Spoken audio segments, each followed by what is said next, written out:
Muito boa tarde a todos os que se encontram aqui na Catedral do Porto, aqueles que nos acompanham em sala virtual. Estamos reunidos, retomamos depois do intervalo de verão o nosso ciclo de Seminário de História Religiosa 2025, que dedicamos ao tema a sinodalidade, Portugal entre sínodos e concílios. Tivemos já um conjunto de sessões desde fevereiro para cá, até julho, e agora retomamos esta segunda parte que nos vai levar até dezembro. Na sessão de hoje será abordado o tema Igreja Lusitana, Comunhão Anglicana, 145 anos de experiência sinodal. Conosco para abordar este tema está o Dr. António Manuel Silva, que brevemente passo a apresentar a partir da ficha da sessão. Fez a sua formação, licenciatura e mestrado na área de História e Arqueologia na Universidade do Porto, doutorou-se em Estudos Culturais, História Antiga e Arqueologia pelas Universidades de Santiago de Compostela e de Haute-Bretagne, Rennes 2, tendo desenvolvido até à data a atividade profissional como arqueólogo na administração local e como docente em vários graus de ensino, nomeadamente na Faculdade de Letras da Universidade do Porto, Arqueologia, e na Escola Superior Artística do Porto, Arquitetura.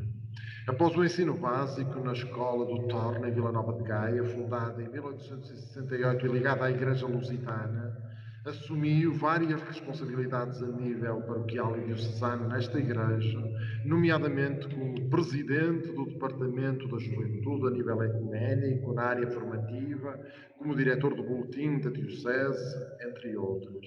Dirige o Arquivo Histórico Diocesano e o Instituto Anglicano de Estudos Teológicos. É investigador integrado do CITSEM da Universidade do Porto. Tem vasta obra publicada em livros, revistas, atas de congressos nas áreas de Arqueologia e História, designadamente sobre a história da Igreja Lusitana e das minorias religiosas cristãs em Portugal. Obviamente agradeço muito ao Dr. António Manuel Silva ter acolhido o convite do seminário, da organização do seminário para estar connosco e para alargar também esta reflexão à experiência de sinodalidade no período contemporâneo da Igreja Lusitana. Certamente vamos ser também enriquecidos com esta intervenção. Teremos, como habitualmente, uma primeira parte mais expositiva e depois uma segunda parte de diálogo, de perguntas, de observações, de respostas, que durará o tempo que aprouver, sabendo que no máximo às 8 horas terminamos. Passo então a palavra. Boa tarde a todos. Estão a assistir presencialmente e os que nos ouvem por via telemática. E agradeço naturalmente ao Centro de Estudos de História Religiosa, primeiramente na pessoa do Professor Luís Amaral e do Dr. Luís Leal, o convite para participar neste interessante ciclo de conversas, enfim, que tem este ano este tema, e anos anteriores teve outros, e que permite animar, do meu ponto de vista, de forma muito significativa, os estudos e os debates em torno da história religiosa. O tema que me foi proposto tem que ver com os aspectos da sinodalidade numa tradição cristã católica não romana, tal é o caso da tradição anglicana.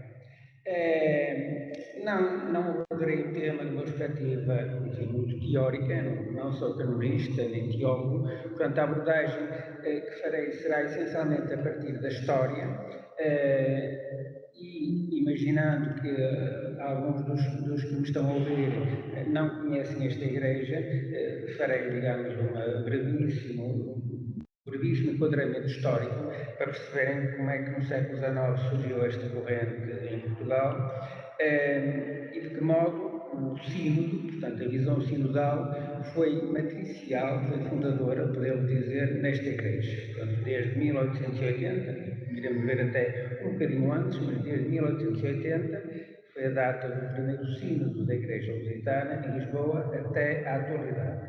Portanto, na parte final da apresentação, farei, digamos, algumas considerações de natureza mais geral.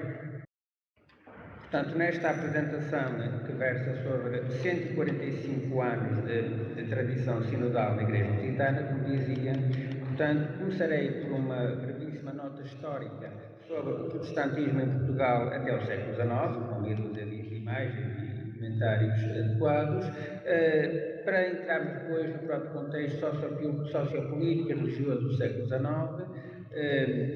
para vermos todos os movimentos religiosos que emergiram nessa altura no seio da cristandade não católica romana. Portanto, o primeiro tópico, que se dirá muito brevemente, tem que ver da não existência do protestantismo em Portugal até ao século XIX. E por uma razão que está bem clara em todos os historiadores que têm abordado este tema. Essencialmente pela presença da Inquisição, portanto, no nosso país, que abafou qualquer tentativa, enfim, menos ortodoxa, digamos assim, fosse na área do protestantismo, como noutras correntes até do pensamento. Efetivamente, a Inquisição criou na sociedade portuguesa da época um clima de medo, portanto, atrofiou, podemos dizer, culturalmente o país, como dá conta, enfim, um autor da época, António Ferreira, nestas linhas que traduzem todo um sentimento que se vivia não só entre as classes frustradas, como entre as pessoas comuns, é medo vivo, é medo escrevo e falo, é medo de que falo só comigo, mas ainda há medo comigo, é medo calmo, portanto. Ora, esta realidade, durante vários séculos, fez com que as ideias heterodoxas, digamos assim, não chegassem a Portugal e nos poucos casos em que chegaram, portanto, foram severamente punidas. Quer dizer, não precisamos de muitos exemplos. Houve intelectuais portugueses que viajaram pela Europa, contactaram com o Erasmo, por exemplo, Erasmo de Roterdão, não sendo um protestante, naturalmente era visto com alguma desconfiança pelos setores ortodoxos do catolicismo, mas algumas figuras chegaram a encontrar-se com Melanchthon, com Lutero, com figuras importantes da reforma europeia. Há vários casos estudados, Fernando Pina, portanto, condenado por dizer palavras, outras muitas suspeitas na fé escandalosas de ler bem, o Fernando Oliveira, portanto, o nosso primeiro grande gramático, os professores do Colégio das Artes em Coimbra, Diogo Teio, João da Costa e Jorge Buchanan, portanto, pessoas que vinham de fora e que naturalmente tinham contacto com o que noutros países, digamos, da Europa, ia acontecendo em termos religiosos. O caso do pobre Frei Valentim da Luz, portanto, um frade agostinho, que foi sentenciado à fogueira, enfim, por uma série de opiniões heréticas, não vale a pena estarmos a entrar em pormenores, desejava uma igreja em que os sacerdotes fossem poucos e casados, enfim, descria das indulgências, achava que a Bíblia, que a Sagrada Escritura, devia ser dita em linguagem que todos entendessem. Enfim, estava certo, só que teria que esperar 300 anos para darem razão. Naturalmente, a questão da circulação da Bíblia era um aspecto extremamente problemático. Enfim, uma série de motivos, uns mais justificáveis que outros, muitos certamente inventados, confissões arrancadas à força. Enfim, conhecemos os métodos da Inquisição, portanto, não devemos, nomeadamente no caso de Frei Valentim da Luz, que é um caso muito específico, com certeza levar a sério todo este argumentário. Mas seja como for, foi com argumentos como este e outros, que foi sentenciado. O caso bem conhecido também de Góis, naturalmente, os nossos, não, o nosso maior humanista, denunciado e preso por recusar as indulgências e a confissão, supostamente comer carne em dias de jejum e frequentar pouca missa, enfim, e algo mais, provavelmente. Portanto, não era preciso grande fundamentação para que as pessoas fossem presas, enfim, sentenciadas, enfim, seriamente incomodadas, no mínimo, não é? E outra ferramenta, essencial neste contexto, naturalmente, foi o Índex de Livros Proibidos. Portanto, surgido no contexto do Concílio de Trento, como sabemos, portanto, na segunda metade do século XVI, foi uma ferramenta poderosíssima. Aliás, formalmente, o Índex só terminou, digamos, no século XX, com o Papa Paulo VI, embora imagino que no último últimos anos já não fosse levado tão a sério, mas à custa do índex, até ao século XIX não se publicou no país qualquer texto protestante. Protestante em sentido lato, né? Qualquer texto considerado menos ortodoxo. E os poucos que chegavam, muito poucos que chegavam do estrangeiro, os navios eram vasculhados à entrada dos portos, das cargas por terra também, os livreiros eram periodicamente visitados para ver o que tinham, portanto, os poucos que circulavam, como se imagina, em condições muito precárias, escondidos, e com risco de a todo momento os seus proprietários terem problemas sérios. Entretanto, curiosamente, não em Portugal, portanto, acontece no século XVII a primeira tradução da Bíblia para português. João Ferreira de Almeida saiu do país, portanto, tornou-se, entretanto, pastor reformado, calvinista, digamos assim, na ilha de Java, portanto, no Oriente, e traduziu o Novo Testamento e parte do Velho Testamento, portanto, nesse período. As primeiras edições estão ainda do século XVII, mas mais uma vez só chegaram a Portugal e em edição, digamos, estrangeira, não é? Portanto, feita em Londres, nos começos do século XIX. Outro caso muito conhecido e outro protestante português, sempre no exílio, sempre no estrangeiro, é o caso do Cavaleiro de Oliveira, portanto, uma figura da cultura europeia, que teve uma carreira diplomática, escreveu uma série de obras, e em Inglaterra, portanto, jurou o catolicismo e tornou-se, enfim, segundo diz o registro, ter se tornado anglicano. Nunca mais regressou ao país, foi queimado em efígie, portanto, quando não estava de corpo presente, enfim, simbolicamente era queimado em efígie, portanto, não teria qualquer possibilidade de regressar ao país e, naturalmente, morreu no estrangeiro.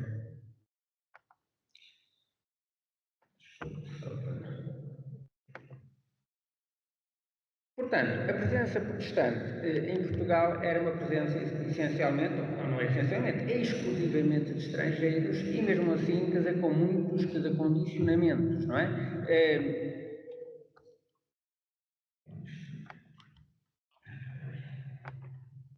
Portanto, há comunidades protestantes estrangeiras em Lisboa e no Porto e noutras cidades comerciais, enfim, o país estava na altura, como sabemos, muito aberto ao comércio internacional e tratados do século XVII, portanto, com a Inglaterra, com a Suécia, com vários países, supostamente garantiam o culto às comunidades estrangeiras, mas sob uma fiscalização feroz, sempre na própria língua original, em espaços fechados e, obviamente, como imaginam, sem qualquer possibilidade de presença de portugueses. Por exemplo, luteranos suecos tiveram culto na sua embaixada, segundo o registro de 1648, os anglicanos depois pediram ao rei a mesma benesse, que lhes foi negada. E, finalmente, já no século XVIII, surgem autorizações para estabelecimento de cemitério e de algumas capelas. O cemitério inglês em Lisboa é o mais antigo a este propósito, mas a capela, portanto, é de 1822, e depois os outros casos, como a Igreja Livre da Escócia, são já situações do século XIX.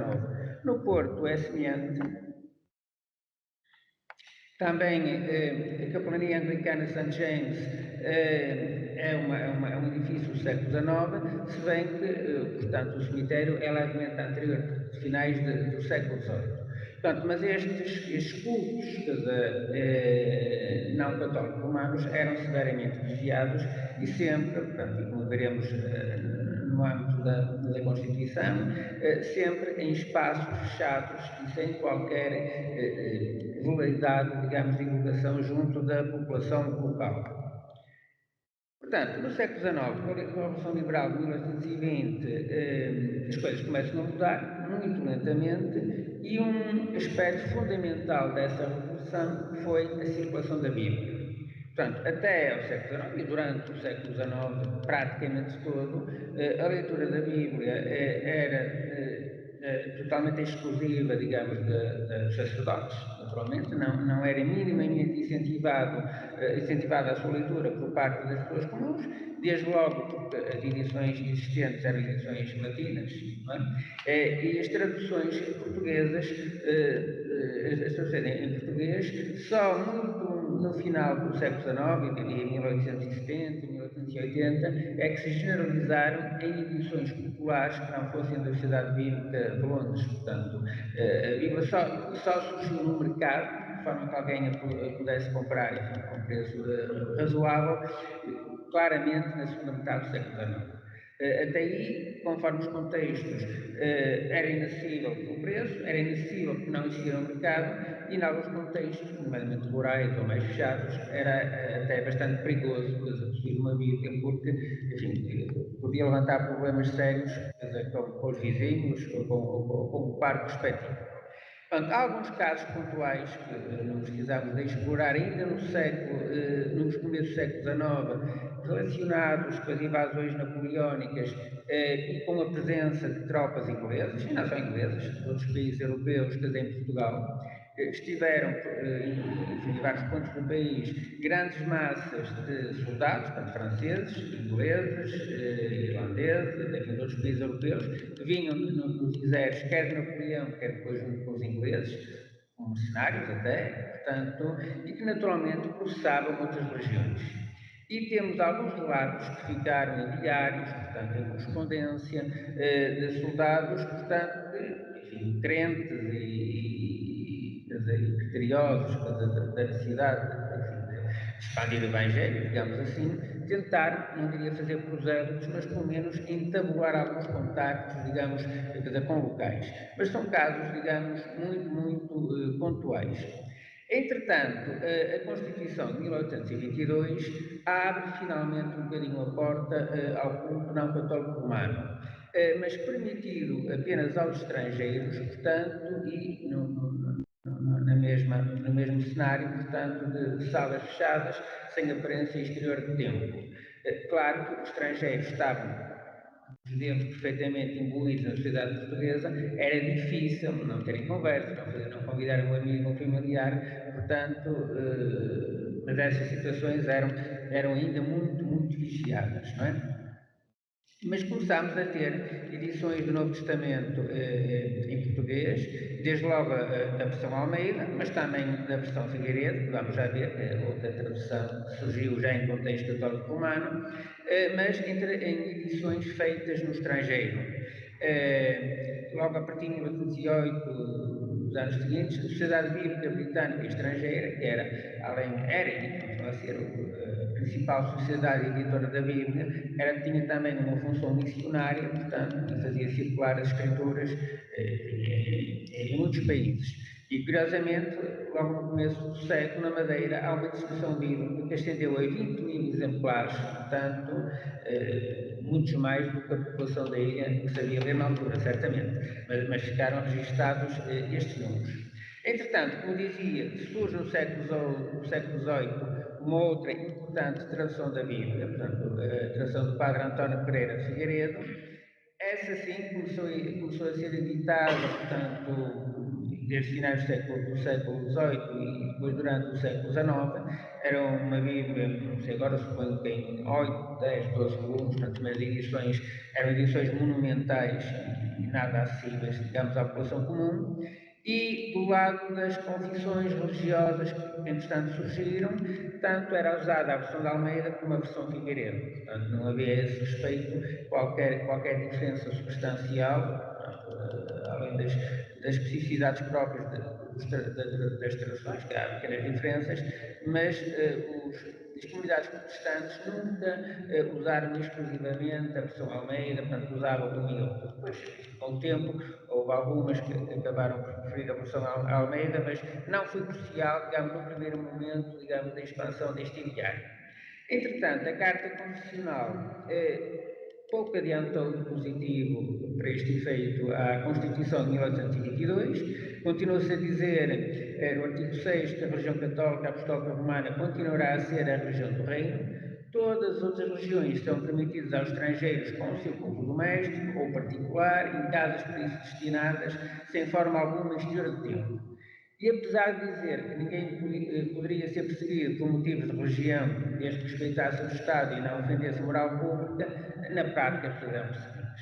Porque os códigos penais, portanto, que entretanto foram sendo promulgados, em 1852 e ainda em 1886, acabavam por impor duras penas para este tipo de situações.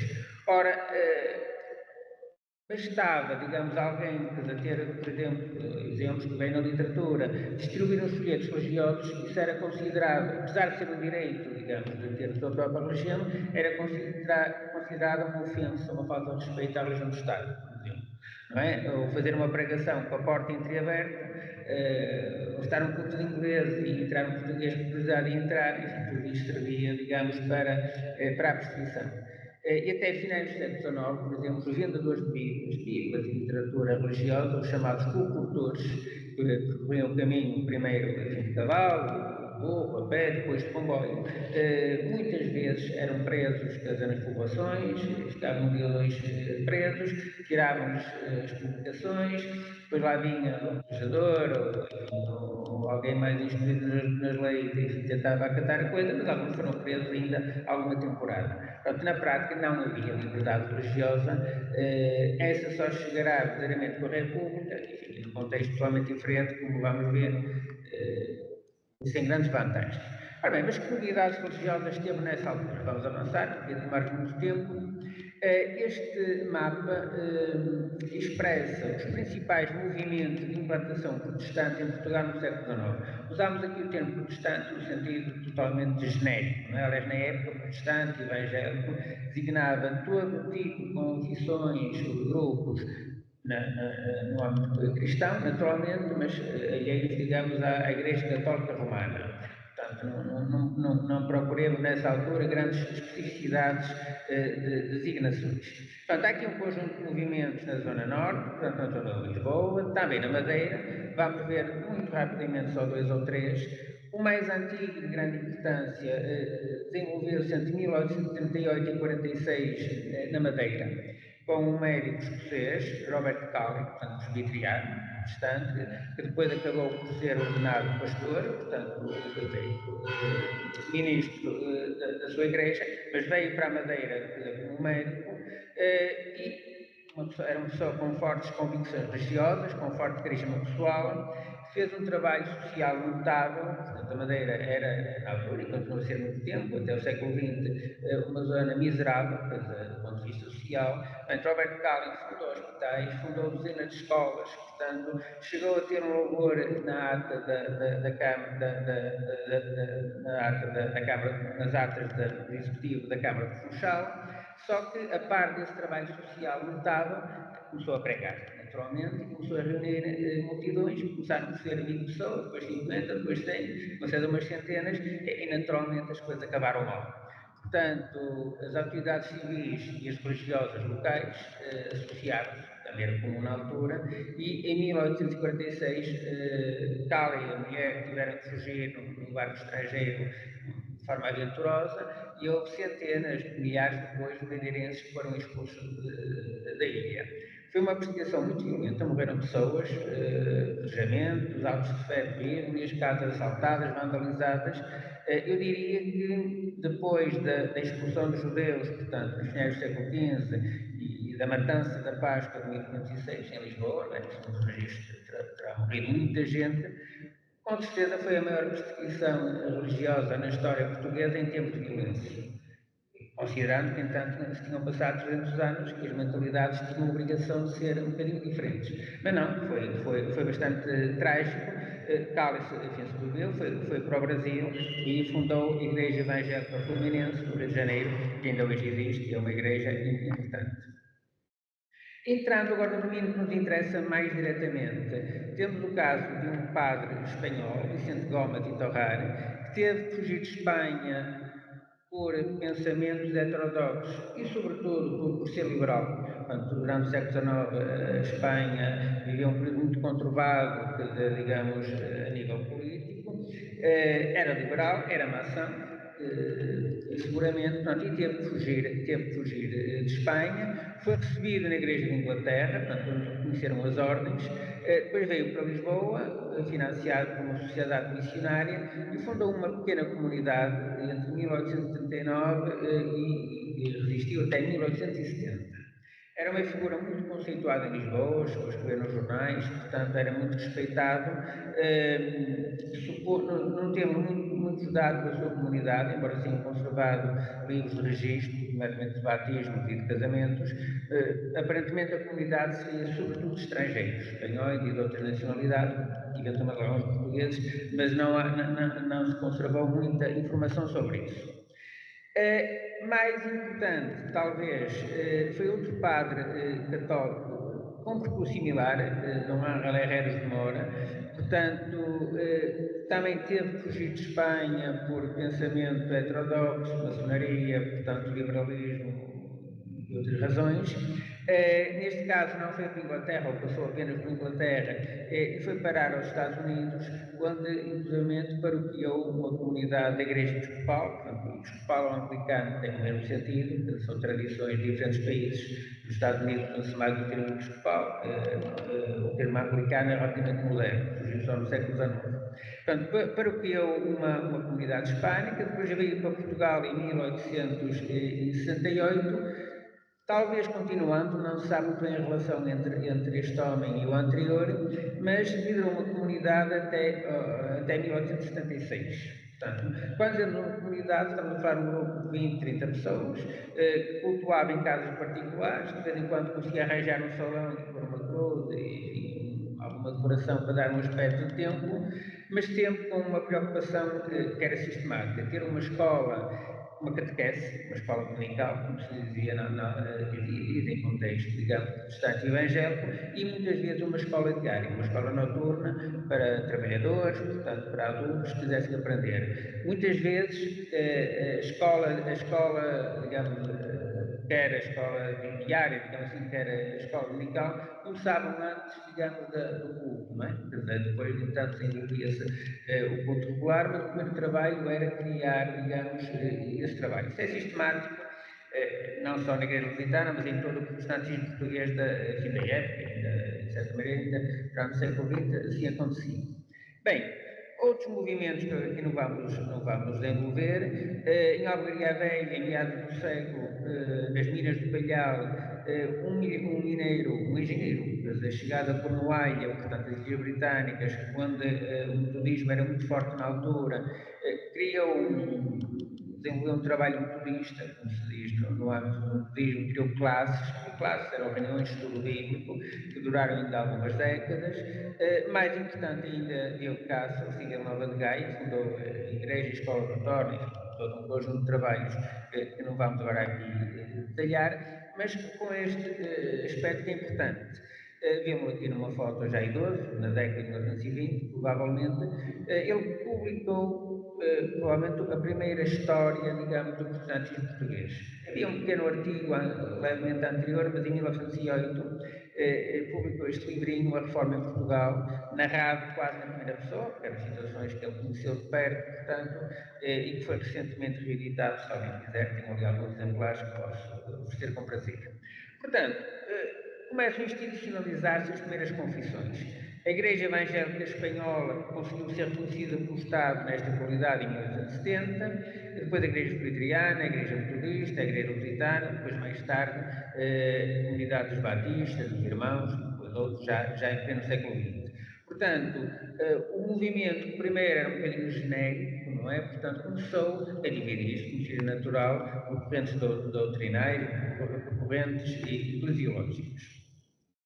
Aparece a imprensa, portanto, este é o primeiro jornal protestante português, tanto quanto se sabe, publicou-se aqui no Porto entre 1877 e a década de 90, a Reforma, portanto, dirigida, enfim, por Robert Morton, o primeiro pastor metodista da cidade, e por uma figura muito interessante, Guilherme Dias da Cunha, que foi um padre católico, foi para o Brasil, no Brasil ligou-se à maçonaria, foi excomungado pelo bispo respectivo, no Rio Grande do Sul, depois veio para Portugal, começou a trabalhar com Cássio, enfim, fez um percurso interessante, portanto, não só no aspecto religioso, naturalmente, mas também enquanto publicista, publicou vários livros, dirigiu este jornal, terá estado perto de alguns setores políticos, etc. Não é?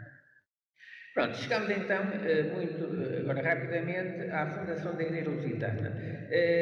O primeiro ciclo oficial começa por altura de 1876 e começa nestas circunstâncias.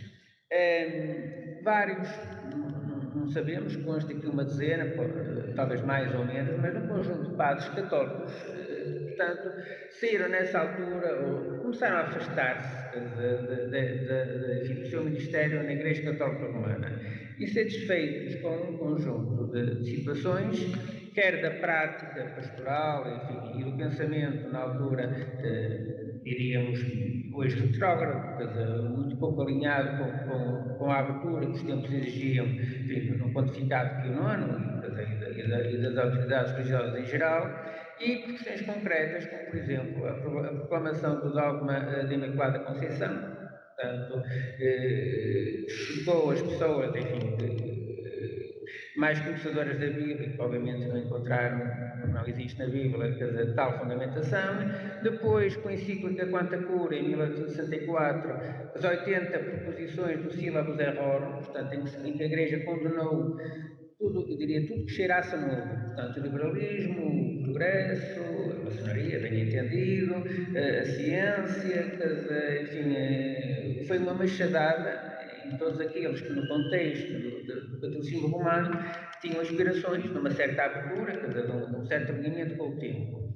E depois, com o Vaticano I, nomeadamente com a definição dogmática de infalibilidade papal, portanto, que também foi muito mal aceite nos círculos mais esclarecidos. Temos outro caso, por exemplo, na conhecida figura do bispo de Viseu, do António Alves Martins, que não chegou a sair da igreja, mas com certeza não andou muito longe disso. Portanto, um conjunto de padres insatisfeitos com esta situação saíram da Igreja Católica, mas quiseram continuar a exercer o seu ministério. E foram ter com quem? Foram ter com o Herreros de Mora. Portanto, tinha as suas missas, os seus cultos eram litúrgicos, portanto, usava a liturgia anglicana em espanhol, portanto, havia traduções para português do livro da Oração Comum em inglês, mas sobretudo para uso na Índia, porque cá usava-se em várias edições, portanto, livros em espanhol, foram ter com ele, portanto, ele, de certa maneira, acolheu-os, portanto, e criou-se o embrião desta nova igreja. Portanto, sobretudo com um conjunto de padres católicos egressos, portanto, da sua comunidade de origem, embora, como veremos, também com outro tipo de influências. E uma dessas influências importantes, fundamentais mesmo, foi a do capelão inglês, que era irlandês na prática, o capelão da comunidade anglófona, digamos assim, em Lisboa, portanto, Thomas Cope. Thomas Cope era um homem com uma grande formação académica, portanto, um teólogo, enfim, muito erudito, muito competente, que resolveu, portanto, apoiar os esforços de Mora e destes padres no sentido de institucionalizar uma oferta alternativa. Portanto, foi uma figura fundamental. Tive o nome de alguns desses padres, não vale a pena estar a esmiuçar, e uma das igrejas, que entretanto desaparecida, a Igreja de Rio de Moura, em Sintra, portanto, 1876. Esta tinha este aspecto de tempo, foi construído dentro de uma propriedade particular da quinta do João Joaquim da Costa Almeida. Estes padres eram figuras importantes, o Costa Almeida chegou a ser capelão da Marinha, outros tiveram cargos importantes, na altura em que saíram da Igreja Católica. Esta nova igreja, que ainda não se chamava Igreja Lusitana, chamava-se Igreja Episcopal Reformada em Portugal, desde logo, portanto, manifestou a sua adesão aos princípios anglicanos. Publicou em português os 39 artigos de religião. Os 39 artigos de religião são um formulário tradicional do anglicanismo, que vem do século XVI, com várias versões, os 10 artigos, os 20, e depois, mais tarde, fixou-se em 39, e tratam de aspectos teológicos, portanto, as questões da divindade, da trindade, o papel da Sagrada Escritura como suficiente, como contendo aquilo que é suficiente para a salvação, a questão dos três credos, portanto, Pé dos Apóstolos e Liceno, enfim, o Pé de Santo Atanásio atualmente já não está na liturgia, até por uma peça muito pesada, enfim, longa, digamos assim, mas continua a ser aceite. A questão dos sacramentos, os dois sacramentos casabílicos, o batismo e a Eucaristia, ainda considerando outros da Igreja Católica como ritos sacramentais, enfim, e uma série de aspectos que agora não interessa estar a detalhar. Portanto, este esquema é um bocadinho complicado, mas basicamente diz o mesmo. Portanto, há uma tradição episcopal em Lisboa, começada por Vicente Gomes e Torrari e continuada por Redes de Mora. A adesão de alguns padres que abandonaram a Igreja Católica. Fundaram-se 3 comunidades, Sintra, uma em Sintra e 2 em Lisboa, portanto, entre 1876 e 77. Com o apoio, de facto, o estímulo fundamental do Dr. Thomas Pope, portanto, capelão americano em Lisboa, que fundou inclusivamente uma sociedade nas Ilhas Britânicas para angariar fundos, para angariar dinheiro, portanto, para esta igreja nascente. Uma breve nota para dizer que o que Thomas Pope fez era muito, enfim, deve ter tido alguns problemas na sua própria comunidade, porque um pressuposto dos capelães ingleses espalhados pelo mundo, em Portugal há vários, no Porto, em Lisboa, na Madeira, no Algarve, e por toda a Europa e noutros continentes, onde há comunidades inglesas, portanto, é não se imiscuírem em assuntos religiosos locais. Isso é um ponto, digamos, de fé, portanto não há concorrência, não há competição, vão nas companhias serem as pessoas de língua inglesa, tem que ser inglês, pode ser sueco, americano, não interessa, e não se metem, entre aspas, com os locais. Ora, em 1870 e tal, Thomas Pope, ao fazer isso, deve ter trocado alguma correspondência simpática com a hierarquia, digamos, enfim, onde fosse, porque não era nada usual. Portanto, este homem teve a visão de dar a locais, não é? Portanto, à comunidade local, portanto, ferramentas para iniciar esta igreja. Aliás, chegou a ser eleito para bispo em 1894, mas recusou, disse, não, primeiro o bispo intrausitana tem que ser português, porque eu não quero, se compreende, mas não deixa de ser um gesto de grande dignidade. Entretanto, são dirigidos memoriais à Conferência de Lambert. A Conferência de Lambert, que tinha começado em 1867, depois começou a fixar, são reuniões que têm ainda lugar, já se fizeram 15, 10 em 10 anos, e não é mais que uma conferência de todos os bispos anglicanos no mundo. As primeiras tinham 60 ou 70, agora tem quase 1000. Portanto, todos os bispos anglicanos, digamos, em todas as províncias, portanto, as igrejas da comunhão anglicana vão 10 em 10 anos, portanto, a Lambert, portanto, perto de Londres, para esta conferência. E logo em 78 foi feito um memorial pedindo o reconhecimento, o apoio e especial, que se preocupava a sagração de um bispo. Portanto, diziam nesse memorial que consideravam-se episcopais, mas que enquanto não tivessem bispo, portanto, enfim, na prática não eram. Portanto, era uma coisa aqui, não vale a pena estarmos a ler. Os primeiros relatórios começam a dar nota da identidade da Igreja, o que é que se pretende, o que é que não se pretende, e em 1880 é feita a institucionalização, portanto, através do seu primeiro sínodo. Ora, um sínodo que teve 7 pessoas, portanto, 8 pessoas, rigorosamente. Isto é só para verem nestes relatórios. Primeiro, em 1879, ainda a Igreja Episcopal formada em Portugal, mas depois o relatório de 79, como já é editado em 80, já surge com o nome de Igreja Lusitana. Portanto, houve aí uma alteração de nomenclatura. O termo lusitano, como é sabido na altura, tinha um sentido, depois se sabe ser errado, naturalmente, que apelava, digamos, ao ancestral de Portugal, considerando que os lusitanos, como proto-históricos, tinham sido, digamos, os ascendentes naturais portugueses. Claro, hoje em dia uma patetice não faz sentido, mas a paleoetnografia da época, da história, definiam isso, portanto, era a tradição lusitana que chegou quase aos nossos dias, ainda a gente pensa assim. Portanto, como é que foi feito este sínodo? Em resposta a esse memorial, a conferência sugeriu, pediu a um bispo americano, que falava espanhol, Henry Riley, tinha sido sagrado para a Igreja Episcopal do México, Curiosamente, a Igreja Episcopal do México tem um discurso, enfim, um bocadinho mais violento, mas um bocadinho semelhante ao de Portugal. Também foi um conjunto de padres católicos, da Igreja Católica, fundava uma nova igreja, que ainda existe, não é?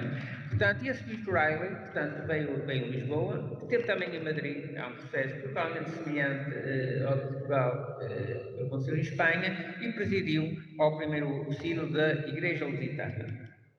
Em várias assinaturas, só que o Riley é que não assinou. De resto, como vamos ver, de 3 paróquias que havia na altura, estavam 6 representantes, um leigo e um sacerdote, portanto, um padre e um leigo,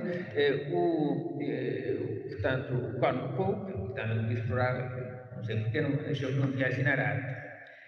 Portanto, começaram logo a fazer apelos a todos os cristãos evangélicos para se juntarem, digamos, à nova igreja, e a preocupação foi rapidamente editar o Common Prayer Book. Portanto, a marca distintiva das igrejas anglicanas em todo o mundo é o Common Prayer Book. Quer dizer, em edições umas, enfim, mais fiéis ao original do século XVI, mas obviamente todas elas modernizadas, em versões abreviadas ou mais completas. Portanto, a Igreja Lusitana, logo em 1884, e com contributo fundamental de Pope, mais uma vez faz a primeira edição, depois é reeditada. Como os dizia, havia traduções para português, mas usadas só na Índia. Na Índia havia comunidades anglicanas, portanto, que falavam português, desde o século XVI, que editam liturgias, primeiramente de oração comum, a atual, portanto, é, obviamente, desde 91, que é bastante diferente das anteriores. Pronto, mas no prefácio desta liturgia diz o que é esta igreja. Não podemos fundar uma nova religião, mas expurgar a religião cristã das corrupções seculares, reivindicar as liberdades da primitiva igreja lusitana. Portanto, havia um bocadinho um mito de uma igreja primordial que teria sido abafada, portanto, com manifestos provados, não é? Portanto, quando ao assumir o rei terá entregue a igreja a Roma, entre aspas, era o pensamento da época, portanto, mas sempre acentuando que a doutrina era católica apostólica numa igreja portuguesa e não romana. Portanto, este espírito nacionalista é também muito fruto do tempo, não é? Claro, depois vão-se buscar exemplos de outros países, quando vingou, foi o protestantismo, não é? Portanto, a Dinamarca, a Irlanda, a Escócia, a Suécia, a Noruega, portanto, mas na altura considerava-se isso mais ou menos no mesmo patamar, no sentido de serem igrejas nacionais e que se teriam libertado, digamos, do jugo de Roma. Muito brevemente, porque é que isto surge em 1880? Não é totalmente inocente.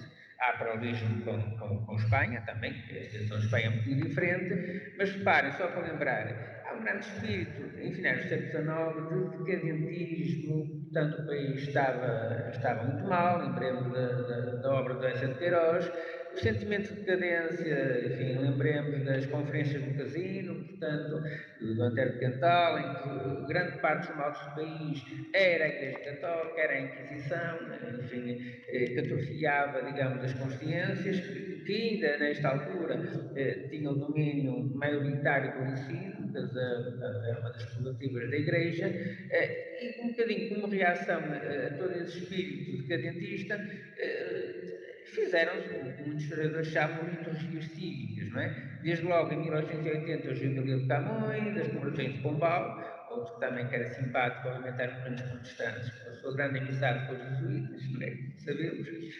As comemorações henriquinas, etc, etc.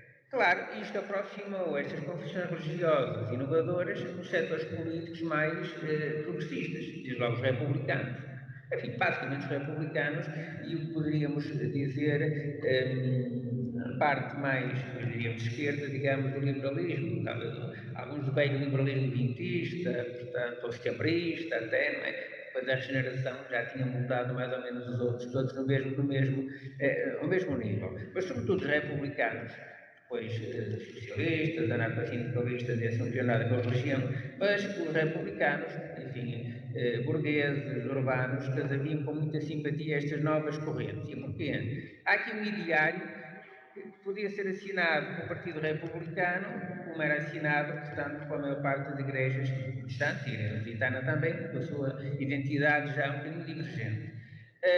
O anticongreganismo, em particular os jesuítas, eram muito mal vistos, ainda por cima, portanto, não eram de obediência diocesana, portanto, obedeciam, digamos, diretamente a Roma, que como se dizia, que eram vistos como exemplo do ultramontanismo. Portanto, a crítica da confissão auricular, a recusa ao celibato eclesiástico, lá está, a infalibilidade papal do ultramontanismo, vincava-se bem a diferença entre o que era o catolicismo romano e o cristianismo, que seriam coisas divergentes, não é? Claro, o primado da instrução popular, que era universal em todas as igrejas, digamos, acatólicas, não é? Obviamente, os republicanos e as relações mais avançadas da sociedade civil também defendiam. E também era simpático a organização destas igrejas participativa e pouco hierárquica, e estamos quase a chegar à versão sinodal. Estou a demorar mais do que pretendíamos, já estamos perto de terminar. Claro, daqui, num passinho de poucas décadas, chega-se à República.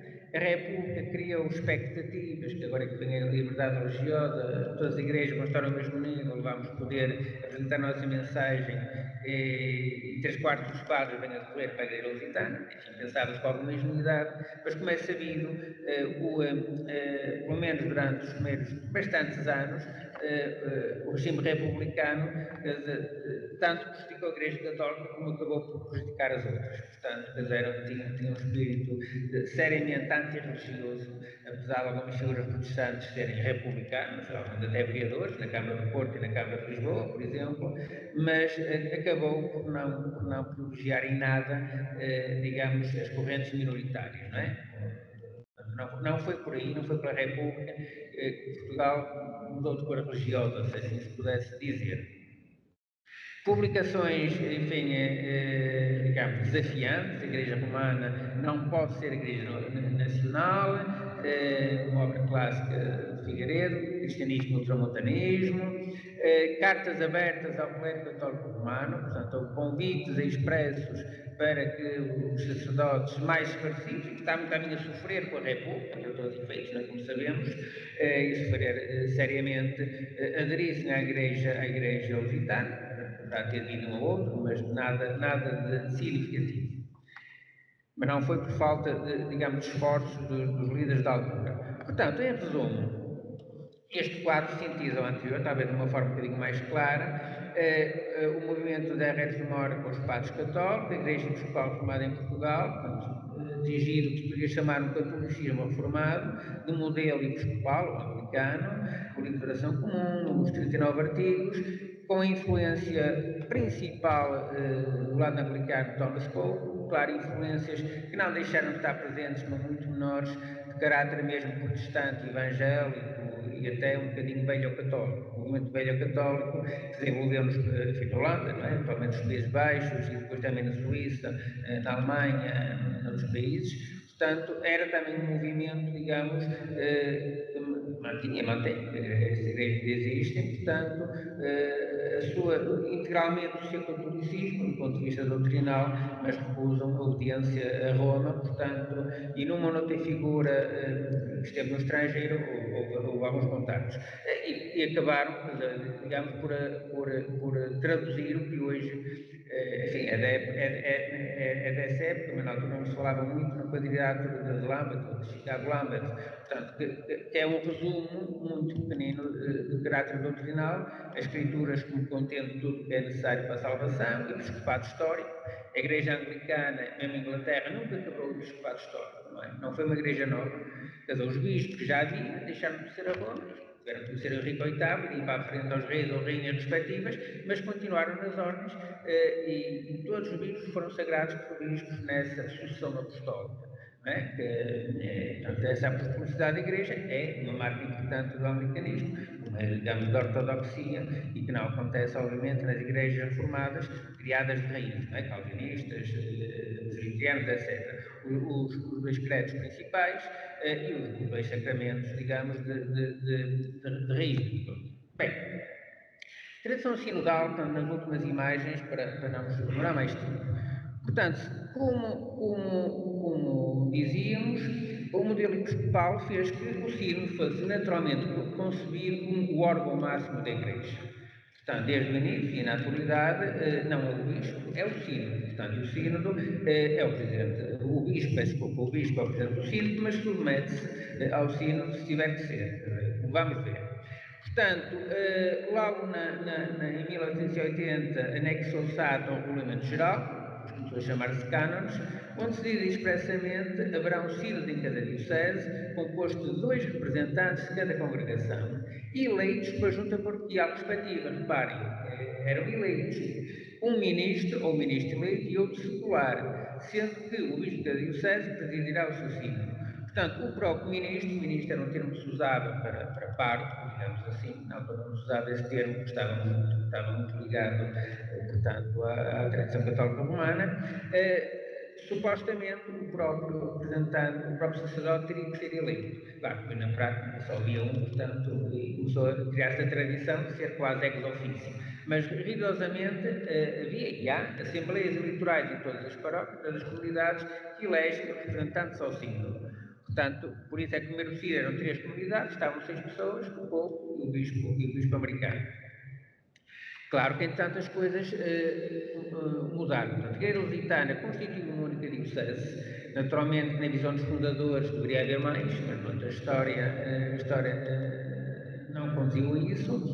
Portanto, realizou-se em 2024, portanto, o 100º Sínodo, e, entretanto, o conceito de representação sinodal foi-se alargando. Portanto, primeiro todo o clero, aos leitores leigos, portanto, que não têm ordens, membros da Comissão Permanente, no intervalo do Sínodo funciona uma Comissão Permanente do Sínodo, responsáveis por ministérios específicos, juventude, mulheres, formação, trabalho social, e depois convidados institucionais de outras igrejas e organizações.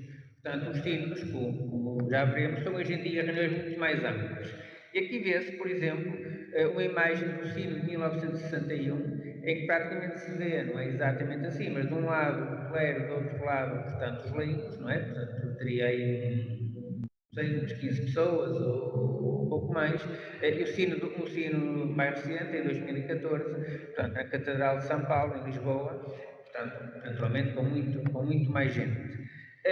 O último sínodo realizado foi no ano passado, em 2024, o 100º sínodo. Teve a segunda sessão de convocação em Lisboa, com a presença do arcebispo de Cantuária, e o que é curioso é que dos 45 participantes, pois havia ainda 7 convidados, quase 80% eram leigos. Portanto, a paridade inicial, com um leigo, continua a haver, de certa maneira, agora até não há, portanto, porque são 2 leigos que representam cada comunidade, e se a comunidade só tiver um par, só tiver, até os leigos estão em maioria. Mas, juntando as outras pessoas, o sínodo é essencialmente, em termos numéricos, uma Assembleia Laica. Portanto, é curioso, umas coisas mudam, naturalmente. Seria inimaginável em 1880, naturalmente. Bem, muito rapidamente, nos termos dos cânones, a Igreja tem cânones e tem estatutos. Estatutos para fins mais ou menos legais, porque é uma Igreja radicada, portanto, para fins legais tem que ter também estatutos como uma associação, não é? Mas estão mais ou menos similares. Portanto, a Constituição atual é o Bispo Diocesano, que preside, os bispos coadjutores e resignatários da Diocese, o clero, o presidente das juntas paroquiais, que podem ser leigos, 2 representantes paroquiais de cada paróquia, departamentos, as comissões, finanças, executivas, conselho fiscal, etc, etc. Portanto, o bispo preside ao sínodo, não estando, há o vigário-geral, pode ser substituído. Isto é do Estatuto, é mais ou menos evidente, portanto não precisamos de estar a ler. Agora, isto é interessante, são as atribuições do sínodo. Portanto, muito rapidamente, todas as eleições são feitas, mas as eleições nominais, digamos assim, de pessoas, são por voto secreto. Tudo o resto, portanto, as decisões têm que ser tomadas, são por eleição por maioria simples, portanto, e todos os participantes têm direito a voto, alguns têm só presença e voz. Portanto, o voto, naturalmente, vale a mesma coisa. Não é? São analisados os relatórios, portanto, das várias áreas de trabalho de missão, relatórios de vários serviços. Agora, reparem no ponto final. O sínodo diocesano pode, estou a ler porque está pequenino, pode demonstrar com caridade o bispo da diocese, Se este não for fiel à Igreja e se a acusação for grave, pode pôr a autoridade metropolitana para que o separe de toda a ingerência no Ministério dos Negócios da Igreja. O que é isto da autoridade metropolitana? Portanto, normalmente as igrejas anglicanas espalhadas pelo mundo são igrejas nacionais, mas estão inseridas em províncias. Na África do Sul, na América Latina há várias províncias, portanto o Brasil é uma província, que é um grande país com muitas igrejas, portanto a Igreja Lusitana e a Igreja Espanhola são casos quase singulares que não estão inseridos em províncias, portanto são igrejas que estão isoladas e estão sobre a égide do arcebispo cantuário.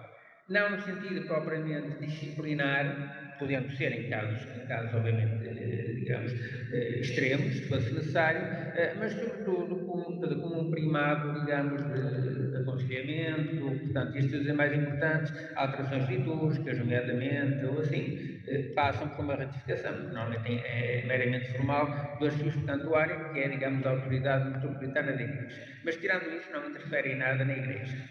Para terminar, isto é a agenda do Sínodo de 2024, só por curiosidade, não vale a pena estamos aqui só para pessoas que não estão dentro disto ficarem com uma ideia, portanto, pode ser uma agenda de um Sínodo.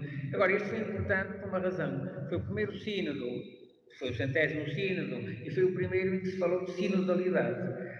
Até aí também, obviamente, não seria passado para a cabeça de ninguém. Falava-se do funcionamento do sino, da maioria estatutária, isso aí antes é depois, fala-se sempre, não é? A parte do regimento. Mas a sinodalidade é, de facto, um desafio. Começando, podemos dizer, e há poucos anos, da forma mais séria, portanto, na Igreja Católica Romana, não é? Portanto, com o magistério do Papa Francisco, acabou no sentido perfeitamente positivo, por se alastrar e por contaminar, no bom sentido, as outras igrejas. E hoje em dia, quer a sinodalidade, quer o espírito conciliar, são discutidas e aprofundadas por estudiosos no meio anglicano, entre os ortodoxos e até entre os luteranos, que têm uma tradição sinodal muito diferente, ou mesmo os batistas, que não têm tradição sinodal nenhuma, mas que acham graça, digamos assim, no sentido positivo, a esta visão, e acham que é uma forma de enriquecer, digamos, a sua própria eclesiologia. Portanto, isto está a ser debatido em meios académicos, em publicações, etc. E, por exemplo, num artigo relativamente recente, de uma revista importante, de Abril, a Ecclesiology, este senhor Paul Haines tem um artigo, a própria editorial da revista, porque a revista tem tratado um bocadinho disso, e que diz, eu vou fazer uma tradução que casa muito livre, portanto, ele diz que a sinodalidade constitui-se como um imperativo teológico para facilitar a total participação de todos os cristãos, todos os discípulos cristãos, na vida, no culto e na missão da Igreja, incluindo naturalmente o seu governo, não é? E diz, portanto, a premissa teológica da sinodalidade é que os fiéis são chamados a partilhar totalmente os privilégios e responsabilidades da Igreja cristã. Nenhum cristão deve ser excluído ou sentir-se excluído do exercício dos privilégios para que são, digamos, preparados, que são empoderados pelo seu batismo, nem escapar ao exercício das responsabilidades que são inseparáveis desses privilégios. E mais adiante fala da questão da conciliarity, portanto, a conciliaridade, portanto, como está a dizer, o espírito conciliar, para este autor são coisas um bocadinho diferentes. Ele acha que conciliaridade refere-se à prática da Igreja a partir do momento em que junta as pessoas, portanto, face à Bíblia e em sentido de oração, sob a orientação do Espírito Santo, enquanto que a sinodalidade tem a ver com os aspectos mais concretos de pôr no campo, de pôr na gestão da Igreja, portanto, enfim, essas orientações recolhidas em espírito, digamos, de partilha, de oração e de partilha, digamos assim, no tal caminhar em comum. Claro que o concílio também se pode ver como o termo latino, que na prática traduz o sínodo, que é de origem grega, como sabemos, mas para este autor e para outros há uma certa diferença. Portanto, neste texto, vou só ler um par de linhas para terminarmos. É um texto recente de uma saudação do nosso Bispo Dom Jorge ao Sino da Igreja Metodista, que é outra igreja sinodal. Portanto, que diz: as igrejas de Paupico, que é o Conselho Português de Igrejas Cristãs, a Igreja Lusitana, a Igreja Metodista, a Igreja Presbiteriana, todas elas governadas por sinos, com algumas nuances, como é natural. Portanto, as igrejas protestantes históricas em Portugal têm na sua gênese a marca da sinodalidade, não é? Os sinos nestas igrejas, ao longo já de tantas décadas, têm constituído um espaço de participação livre, responsável e democrático, que na ação do Espírito Santo tem guiado as igrejas no seu caminhar doutrinal, eclesiológico e de missão e promovido também a unidade eclesial em momentos, por vezes, de divergências e de contendas acentuadas. No seguimento do sacerdócio universal dos crentes, que é o ponto basilar, as nossas igrejas sempre entenderam que todos os cristãos batizados são ministros da igreja, uns chamados a exercer o seu ministério como leigos, de acordo com os seus dons e carismas, e outros a servir a Deus através do ministério de presbíteros ou pastores. Assim, e nas igrejas sinodais, todos os crentes são chamados a uma verdadeira partilha nos direitos e responsabilidade na Igreja de Cristo, e ninguém deve ser excluído deste exercício, independentemente da sua raça, género ou orientação sexual.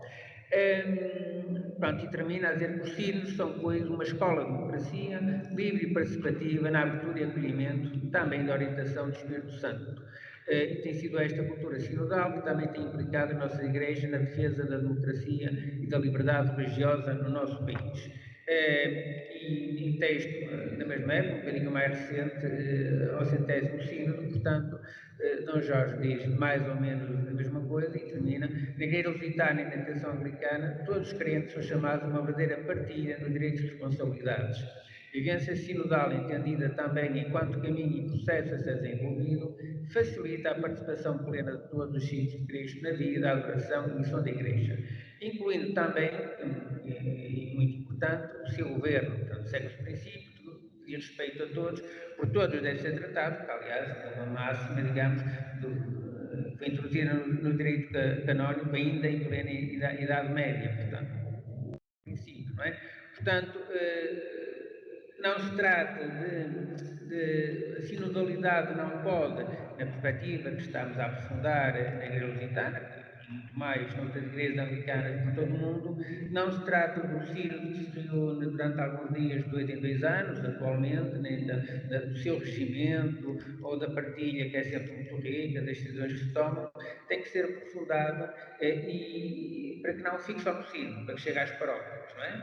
Para que chegue aos cristãos reunidos em qualquer contexto. É essa a riqueza, digamos, que o caminho sinodal vem oferecer, enfim, do nosso ponto de vista, a toda a cristandade, para uma nova descoberta, digamos, do papel de todos e do papel de cada um na missão que Cristo nos confia, não é? Ser e fazer discípulos. Portanto, com uma visão que depois, naturalmente, pode e deve ser compatibilizada com as exigências do mundo moderno, uma mais justa distribuição de recursos, e preocupações ecológicas, justiça social, etc, etc. Mas para tudo isso entendemos que a sinodalidade é o caminho que Deus nos sugere, em última análise, e que está a justificar merecida atenção em todas as comunidades. Era o que eu tinha para partilhar convosco. Peço desculpa se excedi um bocadinho o meu tempo e tema, talvez. Estou aberto, naturalmente, a comentários. Agradeço muito a intervenção e passamos então agora à segunda parte, dedicada ao diálogo, às perguntas, às observações, que, como habitualmente, podem ser feitas aqui no contexto da Catedral, podem ser feitas também a partir de casa, intervindo oralmente, ou porventura, se for o caso, se alguém preferir colocar, fazer a observação ou colocar a questão por escrito, pode também fazê-lo.